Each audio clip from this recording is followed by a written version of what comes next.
الحمد لله الحمد لله الحمد لله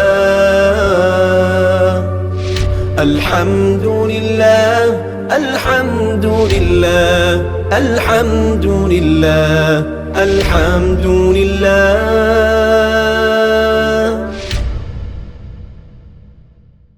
بسم اللہ الرحمن الرحیم. علم الصیغہ کا تیسرا باب ہے اسماء مشتقہ. سبق نمبر 5 ہے اسم ظرف.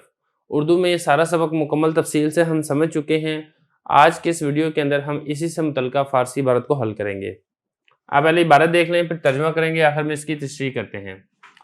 اس میں ظرف دلالت میں کند برجائے صدور فعل یا وقت صدور فعل از مفتوح العین و مضموم العین و ناقص مطلقاً بر وزن مفعول آید بفتح عین چو مفتح و منصر و مرمن واز مکسور العین واز مثال مطلقاً بر وزن مفعل آید بکسر عین چو مضرب و موقع و آن کے بعض صرفیاں گفتند کہ از مضاف ہم مطلقاً بفتح عین آید صحیح نیست و استدلال کردند کہ بلفظ مفرن کہ از یفر بکسر عین است و در قرآن مجید واقعہ فاعل المفر.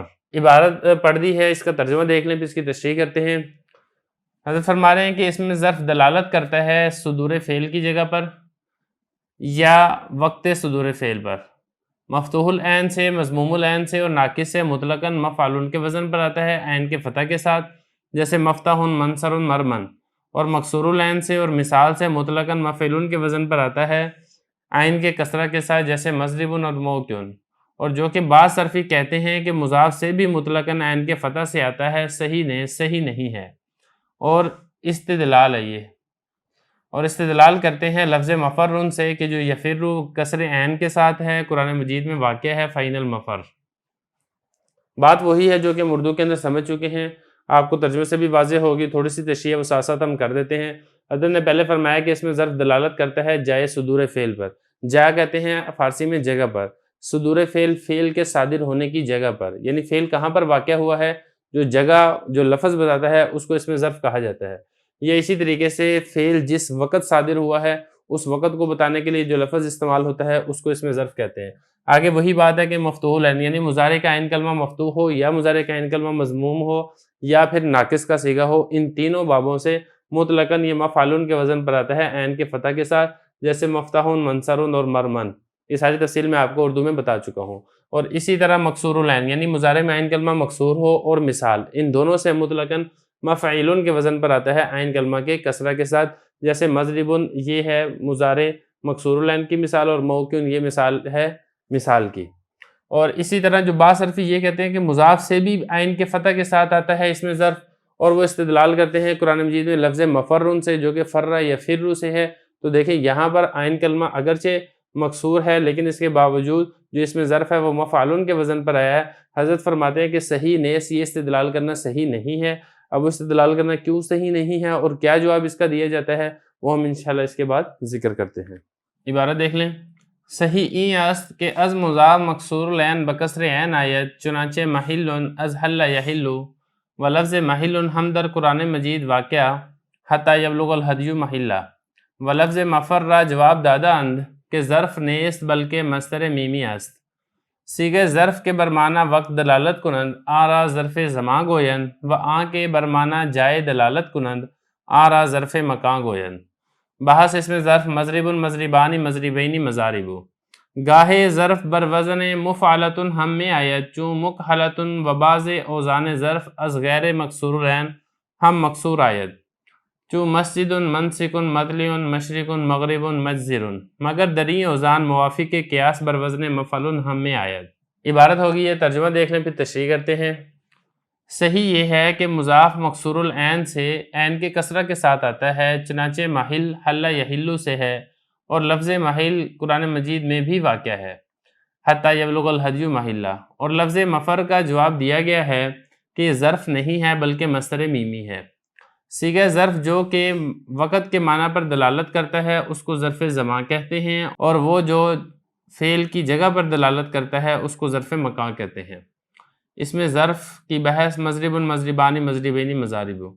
کبھی ظرف مفعلۃ کے وزن پر بھی آتا ہے جیسے مکحلۃ، اور بعض ظرف کے اوزان غیر مکسور العین سے مکسور العین بھی آتے ہیں، جیسے مسجد، منسک، مطلع، مشرق، مغرب، مجزر، مگر ان اوزان میں قیاس کے موافق مفعول کا وزن بھی آتا ہے۔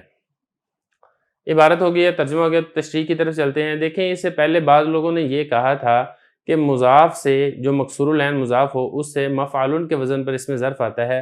حضرت نے فرمایا تھا کہ صحیح نہیں ہے۔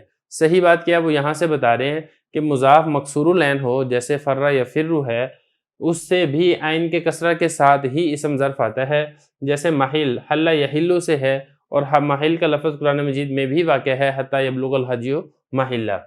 اور مفر کا جواب یہ دیتے ہیں کہ جو مفر آپ نے کہا کہ عین کے فتح کے ساتھ آ رہا ہے مضارع مکسور العین سے، حضرت فرما رہے ہیں کہ اس میں ظرف کا صیغہ نہیں ہے بلکہ یہ مصدر میمی ہے، جس کی وجہ سے آپ کو یہاں پر عین کلمہ پر فتح نظر آ رہا ہے۔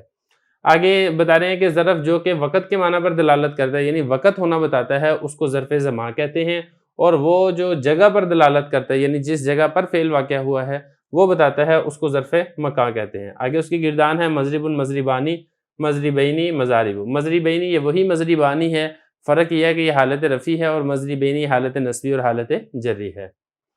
آگے فرماتے ہیں کہ کبھی اس میں ظرف وہ مفعلتن کے وزن پر بھی آتا ہے، جیسے مکحلتن، سرمے دانی کو کہا جاتا ہے۔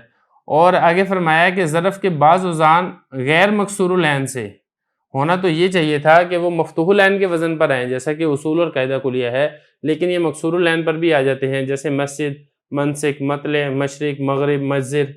اب ان کا اگر آپ مضارع دیکھتے ہیں تو مضارع میں عین کلمہ پر کسرہ نہیں ہے، لیکن اگر اس میں ظرف دیکھتے ہیں تو اس میں ظرف ان میں عین کلمہ کے کسرہ کے ساتھ آ رہا ہے، لیکن اس میں قیاس کے موافق یعنی قاعدہ کلی اور اصول کے موافق مفعول کا وزن بھی پڑھا جاتا ہے، اس کو آپ عین کلمہ کے فتح کے ساتھ بھی اس میں ظرف میں پڑھ سکتے ہیں۔ ایک فائدہ رہتا ہے، اس کے بعد یہ والا سبق مکمل ہو جائے گا۔ فارسی عبارت دیکھ لیں۔ فائدہ برائے جائے کہ چیزیں دراں جا بکثرت باشد وزن مفعلتن آیت چون مقبرتن و مقصدتن، و وزن فعالتن برائے چیزیں کے بوقت فعل بیفتد چون غسالتن آبے کے وقت غسل بیفتد، و کناستن چیزیں کے وقت جاروب کشیدن از جاروب بیفتد۔ عبارت پڑھ دی ہے، ترجمہ دیکھ لیں پھر تشریح کرتے ہیں۔ حضرت فرما رہے ہیں اس جگہ کے لیے جس میں کوئی چیز اس جگہ میں کثرت کے ساتھ ہو مفعلتن کا وزن آتا ہے، جیسے مقبرتن اور مقصدتن، اور فعالتن کا وزن اس چیز کے لیے ہے جو کہ فعل کے وقت گرتا ہے، جیسے غسالتن وہ پانی جو کہ غسل کے وقت گرتا ہے، اور کناستن وہ چیز جو کہ جھاڑو دیتے وقت جھاڑو سے گرتی ہے۔ عبارت ہو گئی ہے، ترجمہ ہو گیا، تشریح دیکھ لیں۔ حضرت فرماتے ہیں برائے جائے کے اس جگہ کے لیے، جا کہتے ہیں فارسی میں جگہ کو، چیزیں دراں جا یعنی وہ جگہ جس جگہ میں، جگہ کو کہتے ہیں، دراں اس جگہ میں، چیزیں کوئی چیز بکثرت باشد کثرت کے ساتھ ہو، وہ جگہ بتانے کے لیے عربی کے اندر مفعلتن کا وزن اسم ظرف کے طور پر استعمال ہوتا ہے، جیسے مقبرتن جہاں پر قبر کثرت کے ساتھ ہو، اور اسی طریقے سے مأصدہ وہ جگہ جہاں پر یا وہ جنگل جہاں پر شیر کثرت کے ساتھ ہو۔ اور آگے فرما رہے ہیں کہ فعالتن کا وزن برائے چیز ہے کہ اس چیز کے لیے آتا ہے بوقت فعل جو کہ فعل کے وقت بیفتد گرتا ہے، فعل کرتے وقت جو چیز گرتی ہے اس کو بتانے کے لیے فعالتن کا وزن آتا ہے، جیسے غسالتن آب کے، آب کہتے ہیں فارسی میں پانی کو، آب کے وہ پانی وقت غسل جو کہ غسل کے وقت بیفتد گرتا ہو، اس پانی کو بتانے کے لیے فعالتن کے وزن کے اوپر ہم لے کر آتے ہیں غسالتن۔ اور اسی طرح کناستن چیز ہے کہ وہ چیز وقت جاروب کشیدن، جاروب کہتے ہیں فارسی کے اندر جھاڑو کو، جاروب کشیدن جھاڑو دینا، جو کہ جھاڑو دیتے وقت از جاروب یعنی جھاڑو سے بیفتد گرتا ہے، وہ بتانے کے لیے اس کو کناسہ فعالتن کا وزن استعمال کرتے ہیں۔ اس کے بعد آگے مصدر ہے جو کہ ہم اس کے بعد پڑھیں گے۔